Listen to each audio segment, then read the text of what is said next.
Muling umugong ang usapang pagpapatalsik kay Vice President Sara Duterte sa pwesto matapos sa mga umano'y pagbabanta niya kay Pangulong Marcos. Pwede rin daw madisbar ang bise dahil sa inasal nito. Nasa frontline ng balitang yan, si Carrie Cator.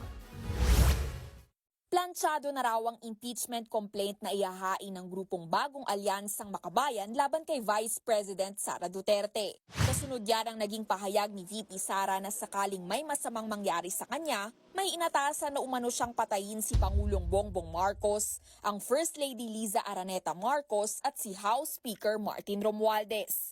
Dahil dyan, sinabi ni ACT Teachers Party List Representative Franz Castro na target ng maihain ang reklamo bago matapos ang taon. Hinog na talaga yung impeachment complaint. No, eto titignan natin sa mga susunod na araw ano yung magiging decision ng people's organizations. Unang umugong ang impeachment complaint laban kay VP Sara dahil sa hindi pa rin maipaliwanag na pagwawaldas ng milyon-milyon niyang confidential funds. Ngayon, mas lumakas pa ang panawagan dahil umano sa pagbabanta nito sa buhay ng Pangulo.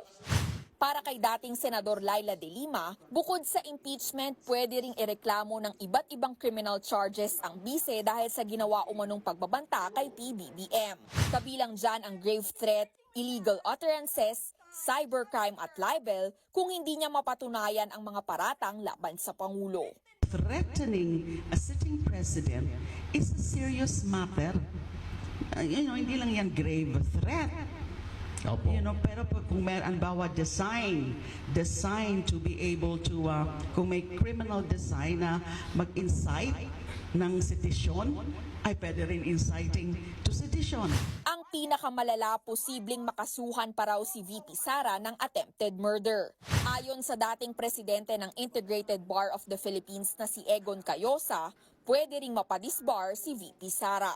Kung naasabyado ka, feeling mo may pag-attempt o mayroong gustong patayin ka o due process of law, kasuhan mo. Hindi nung mangontrata ka ng papatay. Pero tingin ni Cayosa, hindi malabong diversionary tactic lang din ito ng bise dahil sa patong-patong na issue na kinakaharap ng kanyang pamilya, kabilang na ang gera kontra droga.